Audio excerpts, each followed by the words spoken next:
तो हमने atomic structure जो चैप्टर था बेटा वो ख़त्म कर लिया है। अब हमारा जो नेक्स्ट चैप्टर है ये वो हम पढ़ेंगे क्लासिफिकेशन ऑफ द एलिमेंट्स। सही है, जैसे बायोलॉजी में हम लोग पढ़ते हैं क्लासिफिकेशन ऑफ द ऑर्गेनिज्म, तो आपको केमिस्ट्री में पढ़ना पड़ता है क्लासिफिकेशन ऑफ एलिमेंट्स। सही है, तो हमारा जो चैप्टर है उसका नाम है क्लासिफिकेशन ऑफ एलिमेंट्स। तो इसमें हम ये देखेंगे कि कितने तरह के जो एलिमेंट्स थे जी उनको जब वैज्ञानिकों ने खोजा उसके बाद उनके सामने एक जो चैलेंज निकल के आया, वो चैलेंज ये था कि इन एलिमेंट्स को किस प्रकार से अरेंज किया जाना चाहिए। ठीक है, तो उस अरेंजमेंट को लेकर के यहाँ पे जो पीरियोडिक टेबल थी उसका निर्माण किया गया, और उसको बताने वाले सबसे पहले जो वैज्ञानिक थे वो रशिया के रहने वाले थे जिनका नाम था दिमित्री मेंडलीफ। सही है, लेकिन वो जो पीरियोडिक टेबल उस समय जो बनाई गई थी तो उसके क्या क्या कैरेक्टरिस्टिक फीचर्स थे, उसके बाद उसमें कितने ड्रॉबैक्स थे, उसके बाद ये देखा गया कि उसके जो इम्प्रूवमेंट किया गया वो किन किन वैज्ञानिकों ने किया। सही है, तो ये सारी चीज़ें जो हैं इसके बाद फिर हम देखेंगे कि जब एलिमेंट्स को पीरियोडिक टेबल में रखा गया तो किस प्रकार से उनको व्यवस्थित किया गया। उसके बाद फिर उनकी जो प्रॉपर्टीज़ थी जिनको हम लोग पीरियोडिक प्रॉपर्टीज़ बोलते हैं उसको किस प्रकार से अरेंज किया गया था। सही है, अगर आपने वो सारी पीरियोडिक प्रॉपर्टीज़ पढ़ ली जी तो ये मान के चलिए कि केमिस्ट्री आपके मुट्ठी में आ जाएगी जी, क्योंकि ज़्यादातर जो बच्चे हैं उनको कन्फ्यूज़न रहता है कि ये जो एलिमेंट्स हैं इनके अंदर इस तरह की जो कैरेक्टरिस्टिक प्रॉपर्टीज़ हैं वो किस प्रकार से आ रही हैं जी। तो हम ये देखेंगे कि पीरियोडिक टेबल को बनाने से पहले कुछ और साइंटिस्ट थे जिन्होंने अपने कुछ लॉज या कुछ प्रिंसिपल्स जो थे वो दिए थे। तो उनमें से पहले जो वैज्ञानिक थे उनका नाम था डॉबे राइनर। ठीक है, तो सबसे पहले हम पढ़ेंगे डॉबे राइनर के बारे में। डॉबे राइनर, तो डॉबे राइनर जो थे इन्होंने एक ट्रायड लॉ दिया था। अब देखिए ये इनका ट्रायड लॉ जो था, ये ट्रायड लॉ में बताते थे इन्होंने क्या किया कि 3 एलिमेंट का एक जो सेट था, जो पेयर था, इन्होंने यहाँ पे लिया जी। तो इन्होंने बताया कि जैसे फॉर एग्जांपल हमने यहाँ पे x, y, z ये 3 एलिमेंट हमने यहाँ पे ले लिए। इसका जो एटॉमिक वेट है मान के चलो वो a है, और इसका जो एटॉमिक वेट है वो a डैश है जी। तो इन्होंने बताया कि अगर हमें y का एटॉमिक वेट निकालना है तो एटॉमिक वेट ऑफ y अगर हम यहाँ से निकालेंगे तो हम ये देखेंगे कि इनका जो एटॉमिक वेट होगा a प्लस a डैश, इसका अगर हम एवरेज निकाल देते हैं तो ये हमारा y का एटॉमिक वेट हो जाएगा। क्लियर? तो इनका कहने का मतलब था कि जो कोई भी एलिमेंट का एक ट्रायड होता है उस ट्रायड में जो मिड एलिमेंट होता है उसका जो एटॉमिक वेट होता है वो दोनों नेबरिंग एलिमेंट के एटॉमिक वेट के एवरेज के इक्वल होता है, ये इन्होंने बताया। कहिए, अब बात ये आती थी कि इनको ये क्यों ज़रूरत पड़ी ये सब बताने की जी। तो उस समय पे जो कन्फ्यूज़न था वो ये था कि हम एलिमेंट के जो एटॉमिक वेट हैं उसको किस प्रकार से डिसाइड करें, तो इन्होंने अपना ये लॉ दिया था। सही है, लेकिन हम यहाँ पे ये देखेंगे कि एटॉमिक वेट हमको कैलकुलेट हो जाता है, लेकिन ये कहाँ तक सक्सेसफुल है ये, या हम इसको कहाँ तक ले जा सकते हैं, तो ये थोड़ा इसमें कंफ्यूजिंग क्वेश्चन था जी। दूसरी चीज़ हमने यहाँ पे ये देखी कि जो ट्रायड था, जैसे कभी कभी क्वेश्चन आ जाता है कि कौन सा पेयर जो है ट्रायड का वो अकॉर्डिंग टू डॉबे राइनर्स ट्रायड लॉ के हिसाब से ठीक है ये। तो आपको बेटा क्या करना होता है, 3 एलिमेंट का पेयर आपको दे रखा होगा। जैसे एग्जांपल मैं बताता हूँ आपको, जैसे मान चलो हमने यहाँ पे लिया लिथियम, और उसके बाद लिया हमने बेरिलियम, उसके बाद हमने लिया बोरॉन नहीं, लिथियम, बेरिलियम, बोरॉन। अब इनका हमने मास नंबर देखा तो लिथियम जो है इसका 7 होता है और इसका जो होता है वो 9 होता है। अगर हमें यहाँ बोरॉन का निकालना है ये, तो बोरॉन का अगर एटॉमिक वेट निकालेंगे, सॉरी बेरिलियम का निकालेंगे, तो ये आएगा 7 + 9 डिवाइड बाई 2 यानी 16 डिवाइड बाई 2 8। अगर ये 8 निकल के आ रहा है और पीरियोडिक टेबल में जो एलिमेंट का एटॉमिक वेट है वो भी अगर 8 है तो समझ लीजिएगा कि ये ट्रायड आपका ठीक है। और अगर ये 8 निकल के नहीं आता है या उससे पीरियोडिक टेबल का जो एटॉमिक वेट है उससे ये मैच नहीं कर रहा है, तो आपका ये जो ट्रायड है वो गलत माना जाएगा, समझे। तो इस तरह से जो क्वेश्चंस आते हैं कि कौन सा ट्रायड हमारा ठीक है, तो ये ट्रायड को निकालने का जो तरीका है वो इस तरह से आपको करना होगा। क्लियर। चलिए, तो ड्रॉबेर-रेनॉल्ड्स का लॉ आपको समझ में आ गया। उसके बाद हम देखेंगे कि कौन सा लॉ जो था वो यहाँ पे दिया गया। तो नेक्स्ट जो था उसको बोला गया न्यूलैंड्स ऑक्टेट रूल। नहीं, वो क्या था हमारा, न्यूलैंड्स ऑक्टेट रूल। अब देखिए जो न्यूलैंड ऑक्टेट रूल था इसमें क्या बताया गया, तो इसमें इन्होंने बताया if 8 elements are arranged in order of increasing atomic weight, comma the starting from a given one is a starting from a given one is a repetition of the first, one is a repetition of the first। Clear. तो ये आपको लिख लिया। अब इसको हम example से समझ सकते हैं। तो इन्होंने क्या बताया, जैसे हमने यहाँ पे लिया lithium, beryllium, boron, carbon, nitrogen, oxygen, fluorine, neon and sodium है ये। तो अब हम यहाँ पे देखेंगे कि अगर हम इसको छोड़ देते हैं और यहाँ से काउंट करते हैं 1 2 3 4 5 6 7 8, तो 8 एलिमेंट हमने यहाँ से ये काउंट कर लिए। तो हम ये देखेंगे कि जो 8th एलिमेंट होगा उसका जो रिपीटेशन होगा वो फर्स्ट एलिमेंट के साथ हो जाएगा। इसका मतलब है कि जो करेक्टरिस्टिक प्रॉपर्टी सोडियम के अंदर होंगी वही करेक्टरिस्टिक प्रॉपर्टी जो है वो लिथियम के अंदर पाई जाएंगी। तो इस तरह का इन्होंने बताया कि जो 8th एलिमेंट होता है वो अपनी प्रॉपर्टी को उसकी प्रॉपर्टी को रिपीट किया जाता है बाई फर्स्ट एलिमेंट के द्वारा। लेकिन ये जो लॉ था वो कहाँ तक वैलिड था, तो ये 20 जो एटॉमिक नंबर होता है कैल्शियम, वहाँ तक तो ये वैलिड रहा। उसके बाद इसमें फिर कुछ ड्रॉबैक्स आना स्टार्ट हो गए। क्लियर। तो इसको भी फिर आगे चल के इरेडिकेट कर दिया गया, मतलब हटा दिया गया। अब हम ये देखेंगे कि यहाँ से जो हमारी पीरियोडिक टेबल बनी, तो उस पीरियोडिक टेबल में जो मेंडलीफ थे उन्होंने क्या चीज़ अरेंज की थी, समझे। तो उसके लिए यहाँ पे एक लॉ दिया गया था जिसका नाम था फंडामेंटल पीरियोडिक लॉ। तो जो हमारा फंडामेंटल पीरियोडिक लॉ था इसको मेंडलीफ ने ही दिया था। तो इसमें इन्होंने क्या बताया था, तो ये आपको थोड़ा सा समझना पड़ेगा। इन्होंने बताया था कि the properties of the elements are depend on its atomic weight. यानी जो एलिमेंट्स की प्रॉपर्टीज़ होती हैं वो उसके एटॉमिक वेट पे डिपेंड करती हैं। ये इनका पहला स्टेटमेंट था। दूसरे स्टेटमेंट में इन्होंने बताया कि the physical and chemical properties of the elements are the periodic function of their atomic weight. ये यानी दोबारा से रिपीट कर दे रहा हूँ, the physical and chemical properties of the elements are the periodic function of their atomic weight. इसका मतलब क्या था कि जो केमिकल और जो फिजिकल प्रॉपर्टीज़ होती हैं एलिमेंट्स की वो उसके एटॉमिक वेट पे डिपेंड करती हैं। सही है। तो इस तरह से इन्होंने अपने लॉ का जो यूज़ था वो किया फंडामेंटल पीरियोडिक टेबल को बनाने में। तो यहाँ से हम देखेंगे फंडामेंटल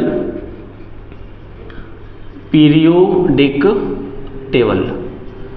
अब देखिए जो फंडामेंटल पीरियोडिक टेबल बनाई गई थी वो बेस्ड थी किस पे, फंडामेंटल पीरियोडिक लॉ पे। तो इस टेबल के अंदर क्या था वो मैं आपको बता दूं। इस टेबल को जब जनरेट किया गया जी, तो यहाँ पे क्या था, इसके अंदर कुछ कॉलम्स बनाए गए जी और कुछ यहाँ पे हॉरिजॉन्टल रोज बनाई गई जी।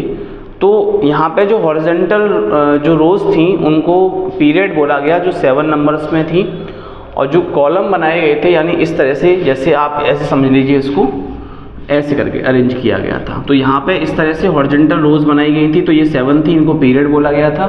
उसके बाद 8 वर्टिकल कॉलम इस तरह से बनाए गए थे, तो इनको हमने क्या बोला, ग्रुप बोला था। अब जो हॉरिजॉन्टल रोज थी उनमें जो एलिमेंट्स का अरेंजमेंट किया गया वो इन the increasing order of their atomic wait, उसके हिसाब से उनको रखा गया था। ये अब जो ग्रुप्स थे उन ग्रुप्स में उन एलिमेंट्स को रखा गया जिनकी जो प्रॉपर्टीज़ होती थी वो सिमिलर होती थी जी। तो हम इसको कैसे लिख सकते हैं, this periodic table consist 7 horizontal rows known as the period and 8 vertical columns known as the groups जी। सेकेंड पॉइंट हम लोग लिखेंगे इसमें कि in the horizontal rows the elements are arranged in the increasing order of their atomic weight या according to their atomic weight, clear, but the elements of similar properties are placed in a group, यानी जो similar property के elements थे उनको एक group के अंदर रखा गया था। ठीक है, अब तीसरा पॉइंट हमारा यहाँ से जो निकल के आता है कि उस समय पे कितने एलिमेंट्स थे जिनको मेंडलीफ ने अरेंज किया। नहीं है, तो मेंडलीफ ने जो एलिमेंट्स को रखा था वो रखे थे 63 एलिमेंट्स उन्होंने यहाँ पे रखे थे। ठीक है, अब जो 63 एलिमेंट्स रखे थे तो उन्होंने उनको इंक्रीजिंग ऑर्डर में लगा दिया। उसके बाद देखा गया कि इन्होंने यहाँ पे कुछ कुछ वैकेंसीज जो थी वो उन्होंने यहाँ पे वैकेंट प्लेसेस को छोड़ दिया था। तो हम लोग इसमें लिख सकते हैं कि this periodic the vacant places was left vacant places were left in the periodic table for the future discovery of the elements, कि उन्होंने इसलिए जगह छोड़ी थी यहाँ पे क्योंकि आगे चल के जब कुछ और एलिमेंट्स का आविष्कार होगा तो हम उसको इन वेकेंट जगहों पर रख सकते हैं। सही है, तो इस तरह से उन्होंने यहाँ पे कुछ खाली जो जगह थी वो छोड़ रखी थी। अब हमने ये देखा कि इसके अंदर ड्रॉबैक्स क्या निकल के आए। तो ड्रॉबैक्स ये थे कि जब इनसे पूछा गया कि आपने जो आइसोटोप्स ऑफ द एलिमेंट्स होते हैं उनको कहाँ रखा जाना चाहिए, तो इन्होंने नहीं बता पाए कि इनको कहाँ रखा जाना चाहिए। प्लस कुछ ऐसे एलिमेंट्स भी इन्होंने रखे कि जिनका एटॉमिक वेट जो था वो जो सिक्वेंशियल आगे जो एलिमेंट रखा गया था उससे हालांकि ज़्यादा था, फिर भी उसको पीछे रखा और उसको आगे रखा, नहीं है, कम वाले को। तो वो ऐसा इसलिए रखा क्योंकि वो वहाँ पे जो फिजिकल और जो केमिकल प्रॉपर्टीज़ थी वो थोड़ा सा उसकी मैच नहीं हो पा रही थी जी। तो इस तरह से बहुत सारे ड्रॉबैक जो है इस पीरियोडिक टेबल में निकल के आए, लेकिन बाद में इस पीरियोडिक टेबल को कम्प्लीटली इरेडिकेट कर दिया गया क्योंकि ये फंडामेंटल थी, तो इसका कोई ज़्यादा यूज़ आज हमारी लैब में है नहीं, इसलिए मैं इसको आपको नहीं लिखाऊंगा। सही है, अब जब ये डिस्कवरी हो गई उसके बाद इसके अंदर बहुत सारे ड्रॉबैक निकल के आए। तो यहाँ से एक साइंटिस्ट थे जिनका नाम था मोज़ले, जो मैंने आपको पहले पढ़ा चुका हूँ कि मोज़ले ने क्या किया था। ठीक है, तो जो मोज़ले थे तो मोज़ले ने बताया कि जो केमिकल और फिजिकल प्रॉपर्टीज़ होती हैं of the elements are the periodic function of their atomic number, means that the chemical and physical properties of the elements depend on the atomic number not on the atomic weight. समझ में आ रहा है? यानी उन्होंने ये बताया कि जो केमिकल और फिजिकल प्रॉपर्टीज़ होती हैं वो एटॉमिक नंबर पर डिपेंड करती हैं, एटॉमिक वेट पर डिपेंड नहीं करती हैं। समझे? तो अब वहाँ से इनका जो मॉडर्न पीरियोडिक लॉ दिया गया, समझे, तो वो मोज़ले ने दिया था जो मैंने अभी आपको बता दिया। उसके बाद मॉडर्न पीरियोडिक टेबल बनाई गई जिसको हम लोग लॉन्ग फॉर्म पीरियोडिक टेबल भी कह देते हैं।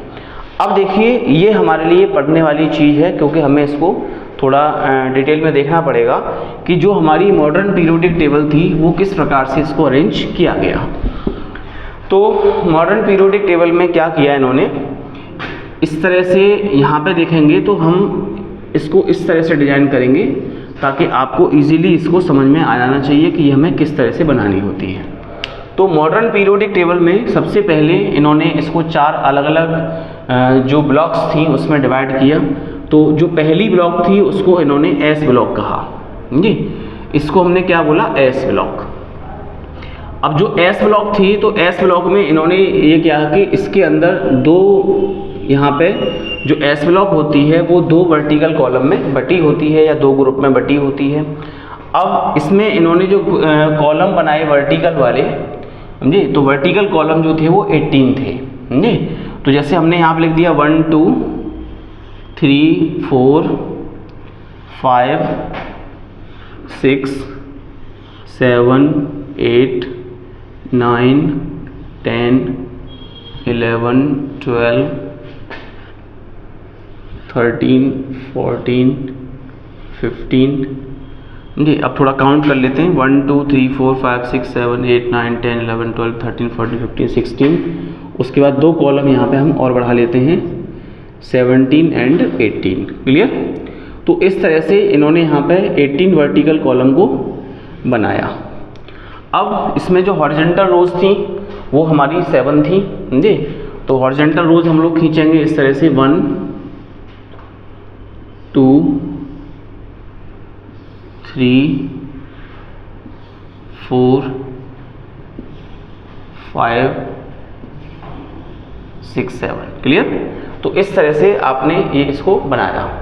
अब यहाँ इन्होंने क्या किया कि जो हॉरिजॉन्टल रोज थी इनको इन्होंने पीरियड का first period, second period, third period, fourth period, fifth period, sixth period and seventh period जी। तो जो एस ब्लॉक था, तो एस ब्लॉक के अंदर यहाँ पे 2 ग्रुप को रखा गया, फर्स्ट ग्रुप और सेकंड ग्रुप जी। इसके बाद यहाँ पे इन्होंने जो डी ब्लॉक था यानी पी ब्लॉक जो था, तो पी ब्लॉक के अंदर इन्होंने यहाँ पे, क्योंकि पी 6 होता है, तो पी के अंदर इन्होंने 6 कॉलम जो वर्टिकल कॉलम से उनको चूज़ किया, 1 2 3 4 5 6। तो यहाँ तक हमारा ये जो है वो कंप्लीट हो जाता है। तो यहाँ से हम देखेंगे ये हमारा पी ब्लॉक था जी। तो इस तरह से यहाँ पे आप देखेंगे कि जो पीरियोडिक टेबल है उसका जो एक्चुअल फॉर्मेट है वो आपको समझ में आ रहा होगा कि ये इस तरह से निकल के आ जाता है। सही है। तो अब जो पी ब्लॉक था, तो पी ब्लॉक के अंदर कितने कॉलम्स होते हैं, तो यहाँ पे इन्होंने इसको लिखा 13 14 15 16 17 18। अब देखिए ये जो डी बचा हुआ है, तो हम यहाँ पे देखेंगे कि जो डी ब्लॉक है इसको लिखेंगे 3 4 5 6 7 8 9 10 11 12। तो इस तरह से ये डी ब्लॉक के कॉलम्स कंप्लीट हो जाते हैं। क्योंकि डी हम लोग 10 लिखते हैं, तो बीच में जो हमारा आता है वो डी ब्लॉक आता है, जिसमें 10 एलिमेंट्स को या 10 इलेक्ट्रॉन्स को मैक्सिमम भरा जाता है डी ऑर्बिटल के अंदर, इसलिए इसको D10 लिखा जाता है। सही है, ये मैं आपको पहले ही बता चुका हूँ। अब इस तरह से जो ग्रुप का अरेंजमेंट था वो कंप्लीट हो चुका था। अब हम ये देखेंगे कि यहाँ से इन्होंने क्या किया कि ऊपर से जो एक रो थी इसको यहाँ से हटा दिया गया जी। अब आप ये सोच चलिए कि हमने एक फ्लैट का नक्शा जो है वो पूरी तरह से बना रखा है और यहाँ पे हमें इन एलिमेंट्स को अरेंज करना है। तो देखिए सबसे पहले हाइड्रोजन को इधर रखा गया, उसके बाद हाइड्रोजन के बाद यहाँ से इन्होंने इस तरह से इसको हटाया, उसके बाद इन्होंने यहाँ पे फिर दोबारा से हाइड्रोजन को रखा और फिर यहाँ पे हीलियम को ले लिया। तो आप देख रहे होंगे कि इसमें 2 जगह पे हाइड्रोजन को रखा गया है। इसका मतलब है कि हाइड्रोजन जो है वो 2 अलग अलग ग्रुप की प्रॉपर्टी को रिप्रेजेंट करता है। सही है। अब उसके बाद यहाँ पे लिया इन्होंने लिथियम, फिर आता है बेरिलियम, उसके बाद यहाँ पे इन्होंने बोरोन रखा, कार्बन, नाइट्रोजन, ऑक्सीजन, फ्लोरीन और फिर नियॉन। तो इस तरह के जो एलिमेंट्स थे जो अपने अपने ग्रुप को रिप्रेजेंट कर रहे थे, तो इनको रिप्रेजेंटेटिव एलिमेंट कहा गया। ठीक है। अब हम इसको थोड़ा सा भरना स्टार्ट करते हैं। तो आप यहाँ से देखेंगे हलीनाने की रब से फरियाद, इस तरह से इसको भर लिया गया। ये शॉर्टकट है, हलीनाने की रब से फरियाद। अब इसको देखेंगे बेटा मांगे कार स्कूटर बाप राजी, तो ये हमने यहाँ पे भर लिया। अब इधर आएंगे तो इधर देखेंगे हीना नीना और करीना एक्शन में रहना, तो ये इस तरह से आप भर देंगे इसको। फिर यहाँ देखेंगे हंसकर फिर कल बाहर आई आंटी, ये यहाँ पे हो जाएगा। ओल्ड स्टाइल से टीपो, ये हो गया। उसके बाद नेपाल, पाकिस्तान, ऑस्ट्रेलिया सब बिकाऊ, ये हम भर देंगे 15 में। फिर हम 14 में आएंगे कहें शिवजी सुनो पार्वती, ये हम लोग 14 में भर देंगे। उसके बाद 13 में देखेंगे बैंगन आलू गाजर इन थैला, ये इस तरह से यहाँ पर भर दिया जाएगा। तो पी ब्लॉक आपका कंप्लीट हो गया। अब डी ब्लॉक की बात आती है। तो डी ब्लॉक में यहाँ पे हम देखेंगे सकटी वकर मन फी को निकू जन, ये यहाँ पे भर दिया जाएगा। ठीक है। फिर दूसरा देखेंगे यारी जरा निभा मौत तक रूह राह में पड़े और सड़े। जी, फिर यहाँ देखेंगे ला हफ्ता वरना रे ओसामा, इतना पीटूंगा और होगा हंगामा। तो इस तरह से हमने सारे एलिमेंट्स को भर लिया। सही है, तो आपको ग्रुप दिखाई दे रहे होंगे, 18 ग्रुप्स थे, एलिमेंट को यहाँ पे अरेंज कर दिया गया। उसके बाद यहाँ पे जो करेक्टरिस्टिक प्रॉपर्टीज़ होती हैं वो हमें इसके अंदर पढ़नी होती हैं। तो हम ये देखेंगे कि जो मॉडर्न पीरियोडिक थी, इसको लॉन्ग फॉर्म पीरियोडिक टेबल भी कहा जाता है, जो कि जो मॉडर्न मेंडलीफ लॉ था जिसको मोज़ले ने दिया था, ये उस पर बेस्ड होती है। अब इस पीरियोडिक टेबल को 7 हॉरिजॉन्टल कॉलम में डिवाइड किया गया, जिनको हम लोग पीरियड बोलते हैं, और 18 वर्टिकल कॉलम में डिवाइड किया गया, जिनको हम लोग ग्रुप कहते हैं। अब देखिए, ये जो पीरियड्स होते हैं इनमें नंबर ऑफ जो एलिमेंट्स होते हैं वो फिक्स होती हैं। तो पहले पीरियड में 2 एलिमेंट को रखा गया, तो इसलिए इसको वेरी शॉर्ट पीरियड कहा जाता है। दूसरे और तीसरे पीरियड के अंदर 8 एलिमेंट रखे गए, तो इनको शॉर्ट पीरियड कहा गया। फोर्थ और फिफ्थ के अंदर 18 एलिमेंट्स रखे गए, इनको लॉन्ग पीरियड बोला गया। और 6 और 7 के अंदर 32 एलिमेंट्स रखे गए, जिनको वेरी लॉन्ग पीरियड बोला गया। सही है, लेकिन जो 7 है वो अब तक थोड़ा सा, अब ये कंप्लीट हो चुका है 7th पीरियड जो है, लेकिन बुक्स में अभी भी आप देखे होंगे कि ये इसको इनकम्प्लीट ही दिखाया जाता है, लेकिन कुछ अभी जो किताबें आई हैं उनमें ये कंप्लीट हो चुका है। क्लियर? तो अब हम यहाँ से देखेंगे कि ये जब भर गया, उसके बाद हमें देखना होता है कि इसमें कौन कौन से एलिमेंट जो होते हैं उनके अंदर क्या क्या करेक्टरिस्टिक प्रॉपर्टीज़ पाई जाती हैं। तो अगर हम बात करते हैं कि इन एलिमेंट्स को इन ग्रुप में किस प्रकार से रखा गया, इनका कॉमन इलेक्ट्रॉनिक कॉन्फ़िगरेशन जिससे हम इनकी पहचान कर सकते हैं वो क्या होता है, तो वो मैं आपको यहाँ नीचे इंडिकेट कर देता हूँ कि अगर किसी एलिमेंट को फर्स्ट ग्रुप में रखा जाता है तो उसके लास्ट में जाके NS1 आएगा, तो फर्स्ट ग्रुप का हो जाएगा। अगर यहाँ पे लास्ट में NS2 आता है तो ये सेकंड ग्रुप का हो जाएगा। ऐसे ही अगर ND1 आता है तो इसका मतलब थर्ड ग्रुप का है, ND2 आता है तो फोर्थ का है, ND3 जो है वो फिफ्थ ग्रुप का होगा, ND4 आएगा तो सिक्स्थ का होगा, ND5 आएगा तो 7 का होगा, ND6 आएगा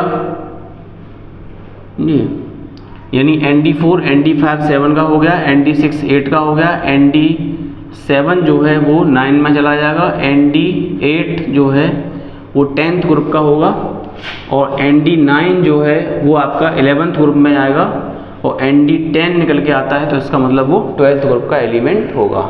ठीक है, ऐसे ही हम अगर P में देखेंगे तो NP1 आता है तो 13 होगा, NP2 आता है लास्ट में तो 14 ग्रुप का होगा, NP3 आता है तो 15 ग्रुप का होगा, NP4 आता है तो 16 ग्रुप में चला जाएगा, और NP5 आता है तो 17 ग्रुप का हो जाएगा, और NP6 आता है तो ये 18 ग्रुप का हो जाएगा, या 0 ग्रुप जिसको कहते हैं।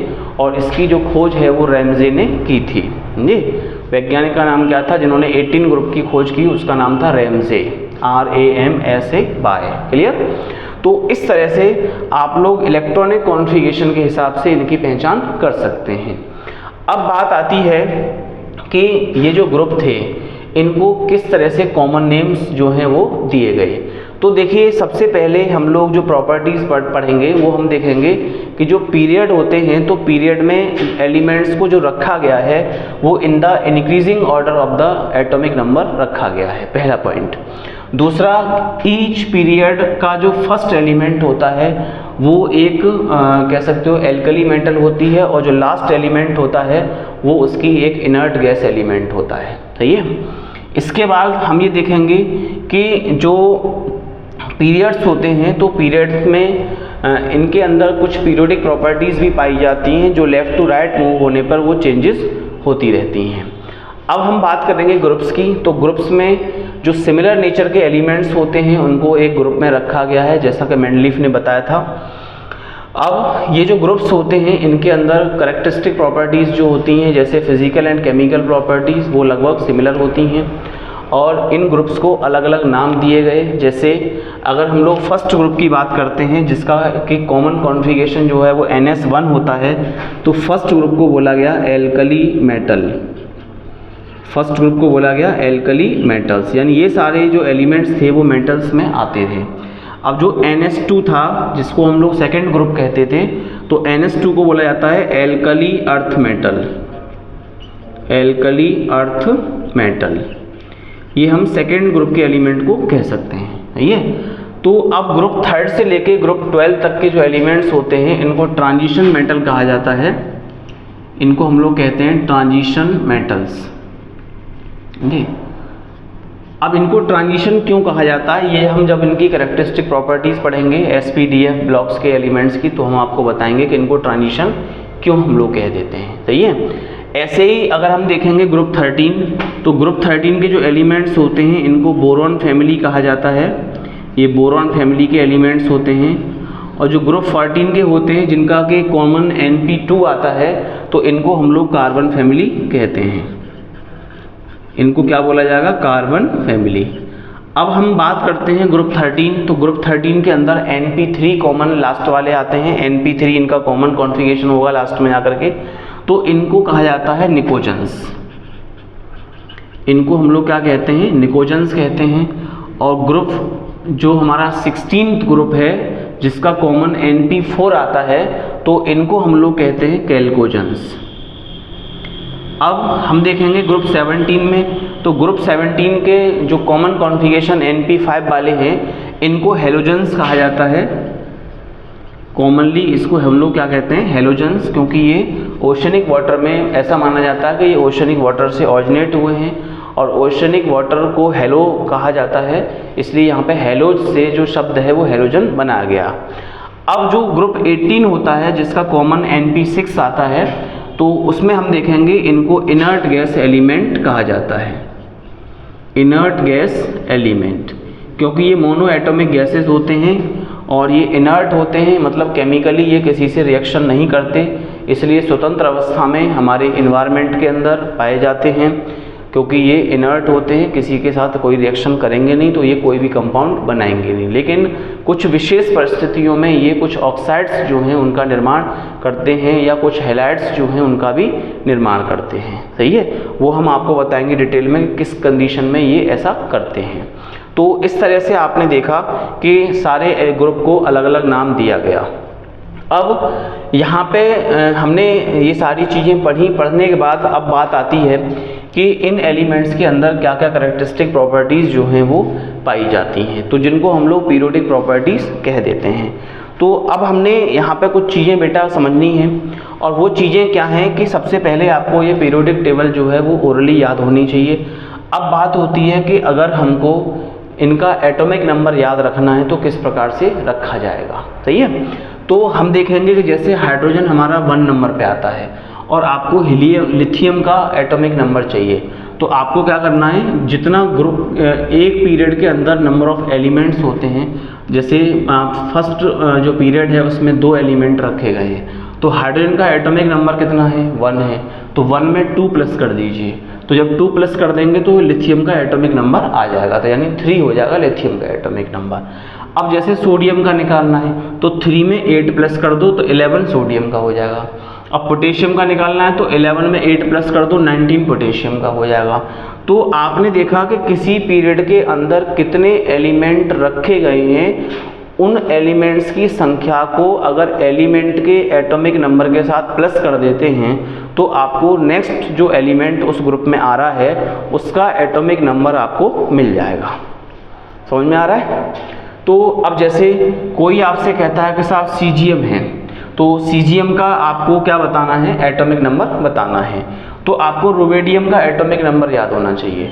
अब रुबेडियम का एटॉमिक नंबर निकालना है तो आप पोटेशियम का एटॉमिक नंबर 19 होता है, तो 19 में 18 प्लस कर देंगे तो रुबेडियम का एटॉमिक नंबर आ जाएगा 37। अब रुबेडियम में 18 प्लस कर देंगे तो सीजियम का एटॉमिक नंबर आ जाएगा। सीजियम में 32 प्लस कर देंगे तो फ्रांसियम का एटॉमिक नंबर आ जाएगा। समझे। तो हमने यहाँ पे ये सारी चीज़ें देखी अभी।